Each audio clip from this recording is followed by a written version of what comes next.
बाद में ये प्रजातंत्र प्रक्रिया चालू हो गई, उसमें पंचायतों के चुनाव शुरू हुए। तो पंचायतों का पहले गठन नहीं हो रखा था, तो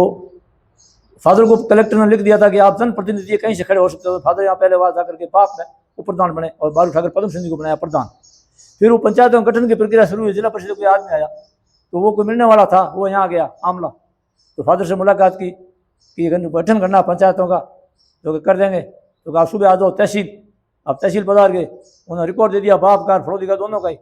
तो फिर पहले बाप का पंचायतों का सरपंचों का गठन किया और फिर आगे फड़ोदी यहाँ गठन किया। तो गठन में राजनीति में थोड़ी बहुत होती है साहब। तो यहाँ पर कुछ भिखाराम जी को कुछ ऐतराज हो गया, तो इन्होंने जाकर कलेक्टर को शिकायत कर दी। उस टाइम परशुराम जी मदन साहब मंत्री थे, तो वहाँ पेशी हुई फादर की। तो फादर को कलेक्टर साहब ने पूछा, उसके फादर ने जवाब दे दिया। तो जो पंचायतें बनी थी उसके बारे में पूछा, भाई ये पंचायतें कितनी दूरी है? ऐसा मैं तो कहता हूँ पास है, अब इनको पूछो मदन साहब को कि कितनी दूरी है। तो फिर मदन साहब के पास बात का जवाब नहीं था। तो फिर वो कलेक्टर साहब ने फैसला कर दिया कि उदय सिंह जी के ग्राम पंचायत का दो बना सर और भिखाराम जी का दो डड्डू। और फिर उदय सिंह जी यहाँ आ गए, पंचायत समिति फड़ोदी में इलेक्शन फाइट किया, तो इलेक्शन में यहाँ जीत गए। तो गोपाल सिंह जी पीलू ठाकुर को बनाया प्रधान और आप रहे उपप्रधान। फिर यहाँ 25-30 साल तक लंबे टाइम से इन्होंने पारी खेली। और फिर सरपंच आमला और बनासर की एक पंचायत थी, तो फादर ही लंबे टाइम से फादर ही सरपंच रहे यहाँ पर। और वर्तमान में कंटिन्यू हमारा परिवार ही ये सरपंच ही कर रहा है। और फादर ने जनहित के काम किए, समझे, किसी के साथ में बेघर ही थे, किसी का आगे चलना कौन सा चलो। तो पॉलिटिक्स में मोहन सिंघानी के सामने इलेक्शन लड़ा था आपने, तो फादर 2000 वोटों से हार गए थे और दीपू सिंघानी भी हार गए थे। तो फिर वहाँ काउंटिंग में हम भी गए थे, तो वहाँ पर परशुराम जी आए कि मोहन जी आमले कौन जरा गुण गाओ, तो जीत गया के जरा बरगदुल्ला आ गयो कि कौन सा किसी ने कांग्रेस ज्वाइन कर लो, कांग्रेस ज्वाइन कर लो। तो फादर ने कहा हम कांग्रेस ज्वाइन कर लिया, तो मोहन जी बड़ा हाँ मोहन जी हाथ रहा, मोहन जी अपना अच्छो मान राखियो। और मोहन जी बाद में काफ़ी लंबी पेरी खेलने बाद में भाई साहब आ गया नरेंद्र सिंह जी, हमारे रिश्तेदार यूँ भी अच्छो मोहन सम्मान रहा। मैं मतलब पार्टी ने महत्व दियो, व्यक्ति ने महत्व दियो, व्यक्ति अपनो कौन काम करे और जनता को कौन होना चाहिए, वो हिसाब में आप पॉलिटिक्स करी थे। साथियों नमस्कार, आज मैं फलोदी जिले में आमला गांव में पहुंचा हूं। आमला एक ऐतिहासिक और विरासत वाला गांव है। इस गांव की महिमा अपरंपार है और आज इस गांव की आमला की हम जानकारी लेकर आपके साथ शेयर करेंगे। हमारे साथ है ठाकुर डूंगर सिंह जी, जो आमला रावड़े से हैं, जो पूरी परिचय बताएंगे और पूरे गांव की जानकारी भी बताएंगे। जय माता जी। ठाकुर साहब, सब पहला ठाकुर साहब आप पूरा परिचय दो। मारो नाम डूंगर सिंह है, उदय सिंह जी लड़कों में और ठाकुर खिलान सिंह जी पोतो। तो उदय सिंह जी अब महीना 4-5 महीना देव लोग हो गया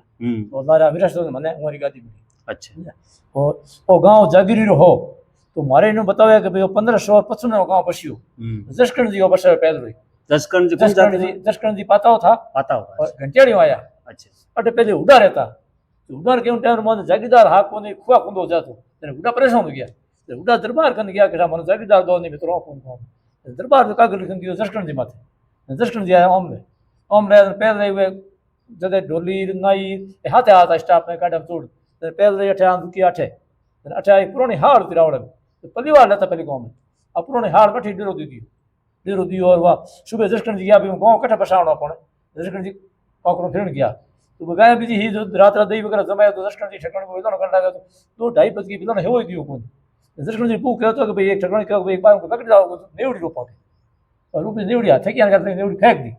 जसकरण जी हाथ में विधान करो तो मैं तो घुसो एड़ो रुपयो थक गयो तो कड़े फेंकी बारे बारे लादो कौन घुसो। जसकरण जी की जगह ठीक है, गाँव तो पूरा बसीड़ा फूण माथे और कोकड़ पड़ी टेल पूरी थे लोट लगे। ओमले जमीन जागी जमीन 55,000 बीघा थी ओमले और ओमले दारी उनावड़े गाँव भड़ो तो और एक तो तेजोरो पहाड़ तो खींचन जाए ओमले पीछे गाँव तो तेजोरो पहाड़ रही कहवे कि भाई प्रोज जी आज बैठे रावल पोड़ थोड़ा आगे थका वो हुल खान मर गया फिर वहाँ दार तो आपको छोड़ दी उनावड़े में भाया बाधे को गोवन मारे तेरे भाया में एक परिवार ने कहा 6 जाओ पर उठे 6 उठ जा बस जाओ भाया ने बसा दिया। अब कंटिन्यू खोड़ो जो मार दो ठाकुर साहब किलान सिंह जी रे मारा फादर जन्मिया उन कहते खोड़ा तो ठाकुर पिंड वहां से लोग आवता को देखो ठिकाने में के जाओ मारो ओए क्या सो समझा। देखो आप देखो जसकरण जी आया, जसकरण जी रे बेटा रूप सिंह जी, जसकरण जी रे अड़ा हुई रूप सिंह जी। अब रूप सिंह जी रे अड़ा हुई कौन समझा, जन अमर सिंह जी रे खोड़ा दिया अमर सिंह जी औलाद हुई को नहीं, राव सिंह ने खोले दिया, राव सिंह जी औलाद हुई को नहीं, बहादुर सिंह ने खोले दिया, और बहादुर सिंह जी औलाद हुई को नहीं, बब्बू सिंह ने लिया खोले, और बब्बू सिंह जी औलाद कोई नहीं, कुम सिंह ने लिया खोले, और कुम सिंह जी औलाद हुई को तेज सिंह ने लिया, और तेज सिंह तो कोकंडोरा खुले को पहले खत्म हुआ था, तेज सिंह जी औलाद हुई को तेज सिंह जी ठकराणी ने कहा हाँ किनारी रहा अमीरोज जी उहो बदे माता तो खोले दिया किलान सिंह ने, और किलान सिंह जी जागीर माने बाद में आपरी जो ही राज करनी थी तरीको ने बदलाव कर दियो कि भाई मारा राज रहा आदमी सारा लाटे माथे कुत्ता करने को नहीं आवे, चौधरी के थोड़ी ईमानदारी मारो धोन वे पुगा दे पहुंचा दो एक बेरो में थारो तेवड़ो पिया को ने मोर रावड़ो ऊंट घोड़ा जोत ने पिया थारो तेवड़ो पिया को दो, और एक बेटी रा बोर रुपया मत लो, पहले पै लेता बेटी रा के पै मत लो, खोटी बात है, और एक गांव में शिकार मत करो, तुम्हारे गांव में विष्णु ही कौन चौधरी कचरा पर दाता टाइम शिकार रोक देती कि नहीं जीव हत्या नहीं करनी चाहिए समझा, और गांव में कही है होली राम की गीत गाता है कि नहीं भाई कहना होना होती ए बंद करो समझा, तो ए नीतियों अपनाई जना ठग साहब रे पहले ठग 5 साल दिन में उद्देश्य थी समझा, तो को गांव हमें उसको मना क्योंकि 8 पीढ़ियों एक औलाद जन्मी अरे मारे सारे रोड चौधरी यही आया है कोक डाला समझा, अरे बड़ी खुशी मनाई जन शोभ हगड़ो तो मारे प्रदेश से बात करता है आंगणो भोंग दियो तो डूंगर सिंह जी एक में अब मन बात याद आई कि स्वर्गीय अपन ठाकुर उदय सिंह जी पुरानी टाइम में जैसे लुम्बाराम जी है नेता के साथ है, कई जगह तस्वीर भी मिली है, फोटो भी मिली है, परशुराम मदेरणा पूनम चंद बिश्नोई, मतलब इतनी संपर्क होने के वास्ते इतना मतलब संपर्क कैसे बढ़ा ठाकुर साहब? ऐसे हुआ साहब जागीरें जब्त हो गई थी, जागीरें जब्त हो जब रजवाड़े खत्म हो गए तो फिर आप जो दरबार के संपर्क में आ गए महाराजा हनुमान जी के, उन्होंने कहा कि जागीरें चली गई है अपन को मिला क्या है, मिला कुछ नहीं, सरकार ने जमीनें ले ली और बेरोजगार हो गया सब, भाई राज परिवार तो बेरोजगार हो गया ना साहब, भाइयों के पास खेत थे, जागीरदार पर खेत भी नहीं थे, खेत तो कृषकों के पास थे और खेत कृषकों नाम चढ़ गए, तो उन्होंने आंदोलन चलाया था भूषण आंदोलन पूरे मारवाड़ में चला था, और उसमें फादर को काम सौंपा था जैसलमेर जिले का कि उदय सिंह जी आप जैसलमेर का नेतृत्व संभालोगे, तो फादर यहाँ से जैसलमेर गए, उन्होंने मैं 24-25 साल के थे, उम्र इतनी थी उनकी, तो यहाँ से गए तो ये सरकार आ गई थी कांग्रेस की, तो उन्होंने वो सत्याग्रही कौन जा रहे हैं उनके पीछे वो नाम नोट कर लिए, उनको अरेस्ट करो जेल में डालो, तो फिर फादर ने अपना नाम उदय सिंह से अमर सिंह चेंज कर दिया और यहाँ से जैसलमेर चले गए, जैसलमेर गए तो वहाँ दरबार ने 200 रुपये दिए उस टाइम में कि आपके खर्चे के हैं, तो 100 रुपये तो फादर कहते थे कि मैंने एक बनिए के वहाँ जमा करे और 100 रुपये हमने हमारे पास रखे, तो बनिए में पड़े, हम तो दोबारा गए ही नहीं बनिए के वहाँ, तो वहाँ से जैसलमेर गया ना, तो जैसलमेर जाती है विद्यु वालों की हवेली है, भूख लगी हुई थी, तो वहाँ विद्यु हवेली में जाकर के मैंने वो ताला खोला तो खुल गया, रसोई का ताला खोला खुल गया, रसोई के अंदर वो स्टोव था 20 रुपये मिट्टी के तेल वाला, और एक डब्बे में चावल, हाँ एक डब्बे में चावल पड़े थे और मटकी में पानी था, तो भूख लगी तो मैंने देखा कुछ पका ले, तो मैंने जैसे ही वो करके चावल डाले तो उसने मैं शेडी का एक ठाकुर नहीं वो पीछे आ गया कि आमला कौन जी आया अठे,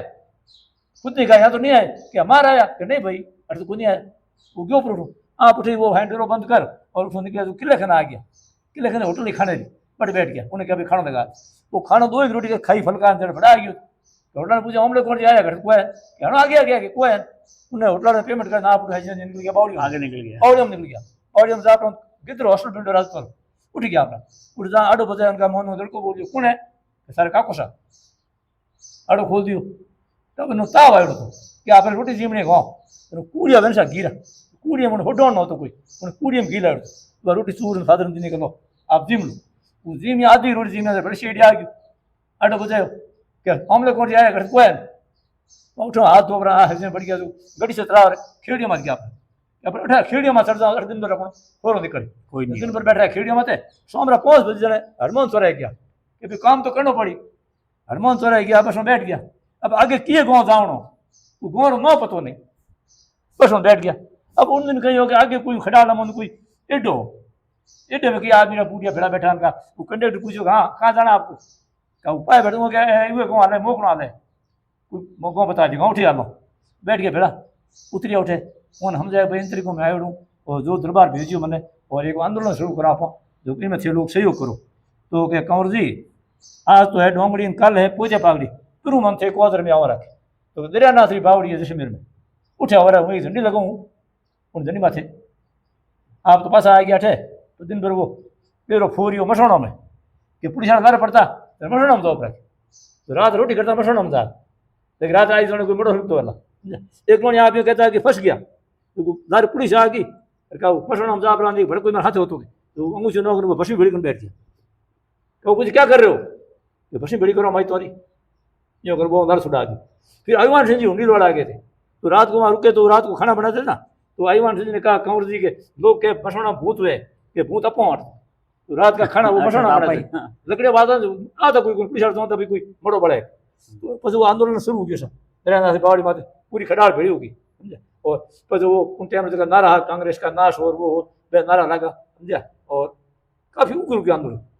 चलो मैं आपने एक क्वेश्चन करना चाहूंगा स्वर्गीय ठाकुर उदय सिंह जी ये अपन पश्चिमी राजस्थान में हर बच्चों के मुंडे से यही निकलती है कि ठाकुर उदय सिंह जी कंवर उदय सिंह जी कंवर उदय सिंह जी इतना मतलब है इस एरिया में प्रेम होने का क्या कारण था? क्या एक तो उन्होंने क्या कि सर्व समाज के पंच थे ये नहीं थे राजपूत है विष्णु है जाट है मेघवाड़ है सबके पंच थे किसी की पंचायत होती नहीं सड़ती ना तो कौन सा लोग और कौन साहब जाके सटा देते तो हमारे पहले पंचायती चली बाबे खेरड़ी पर मेघवाड़ 500 आदमी इकट्ठे हो गए 7-7 दिन पंचायती चली सलटी नहीं तो वो फड़ोदी के मेघवाड़ मुखिया लोग आए यहाँ पर सक्सा भालो मन हटाओ आप पधारिया घंटे मन हटा जाए। चलो अगला क्वेश्चन हम आपसे करते हैं वर्तमान में आमला गांव में कौन कौन सी जातियां रहती है? वर्तमान में हमें यूँ तो राजपूत था राजपूत में पाताओ था जगह तो मेरे जागीरदार हमारा भाई है और पाताओ तो अलावा हुकुम दूसरी जातों होती जो राजपूतों में तो वह ठिकाने मुका तो करता नहीं आंका अलावा जैसे जाट मेघवाड़ और किसी जातियां जाट है मेघवाड़ है या और स्वामी है मुसलमान है ये तो है मोटी मोटी मोटी जाता ब्राह्मणों का घर है मतलब हाँ हाँ मतलब काफी जातियां हैं तो काफी जातियां जैसे अपन होली होती है दिवाली त्योहार होते हैं तो उस दिन मतलब गांव में कहाँ इकट्ठे होते हैं? गांव में तो आते तो यहीं पर है पौड़ में रमा शमा का तो यही होता है फंक्शन और होली का शाम का होता है फंक्शन तो फिर ये गांव के लोग आ जाते हैं ये दमामी लोग आ जाते हैं ढोल लेकर के पंडित आ जाते हैं साड़ी लेकर के और फिर वो एक दफे इधर होली मंगलाते हैं एक दफे इधर मंगलाते हैं तो वो इस दफे मेरे ख्याल में इधर मंगलाई गई होली इस साइड में मतलब सब में जनता में अपने आमला गांव जनता में प्रेम भाव और सब लोग आते हैं कैसा लगता है आपको? सब लोग आते हैं सब लोग आते हैं फंक्शन में आते हैं समझे तो वो फंक्शन में जाकर के वहाँ वो पंडित पूजा करके फिर वो उसमें वो जो वर्तमान जो ठाकुर हूँ उसके हाथ से वो उसमें अग्नि प्रज्वलित की जाती थी और फिर उसकी परिक्रमा करते थे 4 परिक्रमा करके फिर वो एक नारियल था वो नारियल अंदर रखते थे उसको बोलते हैं पेड़ा फिर वो गाँव का जो अब तो बम भी क्या को नहीं वो जो कोटवाड़ हो तो वो कोटवाड़ तड़ो ले उन्होंने वो पेड़ा बाहर काट देता समझा और फिर वहाँ से वो वापिस ये आगे ढोल बजा चलते थे पंडित जी साड़ी लेके चलते थे हम लोग सब यहाँ आ जाते थे यहाँ आने बाद वो नारियल है उसको खोल करके उसको चिटके तोड़े होली की चिटक बोलते हैं उसको वो सब में व्यतीत कर दी जाती थी और फिर ये प्रोग्राम समापन।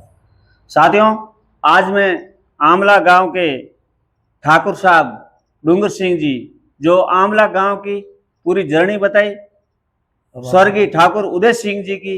पूरी जर्नी बताई और गणगौर की एक विशेष महत्व है आमला गांव में उसके बारे में आप 2 शब्द कहो। गणगौर पीढ़ियों वाले निकल रही है सारा रावड़े में समझा तो ईश्वर और गणगौर का 2 चेहरा है तो शिव और पार्वती का मानते हैं अपन इनकी शादी का फंक्शन होता है और चूंकि हुड्डे यहाँ पहले आए थे तो गवर हुड्डों की है तो यहाँ पास में यहाँ मतलब गवर हुड्डों की है गवर है ईश्वर और गवर हमारे रावणों के तो एक गवर हुड्डों की भी साथ में लगाई जाती है समझा तो क्योंकि हुड्डे पहले है तो ईश्वर तो जागीरदार का था तो ईश्वर गणगौर जागीरदार के एक गवर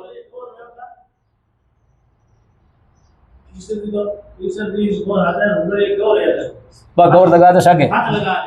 बस उठे हुआ पूजा अर्चना हुआ रावण में समोरी और गणगौर ईश्वर रावण गणगौर ने ज्ञान वगैरह पूरा फेरा हुआ समझिया और नमेट फोन भी जाए पैरा फिर बस सेट करे उड़ा आपरी लागू आपरे पैरा हुआ और पछे उठो बाग रावण में लुगा स्वागने पगे लगे स्वागरी लंबी काम ना करे तो उन रावण मुबारे आ जाओ बारे पिछोनो कर दे उठे आंगों बाद वे जगह वाह करया कहीं क्या करो आप उन्हें आरती हाँ तो आरती करके और फिर उनको विदा करते हैं फेरों के लिए फेरे होते हैं पहले कुएं पे होते थे पर अब आजकल कुआं दूर हो गया फिर गांव की टंकी है पानी की टंकी की फेरा परिक्रमा करते हैं तो वहाँ टंकी तक ये ढोल नगाड़े आगे लेके चलते हैं लोग और फिर गांव के लोग सब आ जाते हैं टंकी पर टंकी पाने के बाद टंकी बिछा करते हैं बिछा करके बाद में उनको बिठाते हैं बिठा करके फिर उनकी वापस आरती की जाती है आरती करने के बाद में उनको जो लेडीज चेहरों को उठाती है वो अपना अपना उठा लेते हैं चेहरे और फिर वो गांव का ठाकुर और ढोली और ब्राह्मण ये ढोल नगाड़े करते हुए आगे आगे चलते हैं पीछे पीछे इनके वो 3 फेरे होते हैं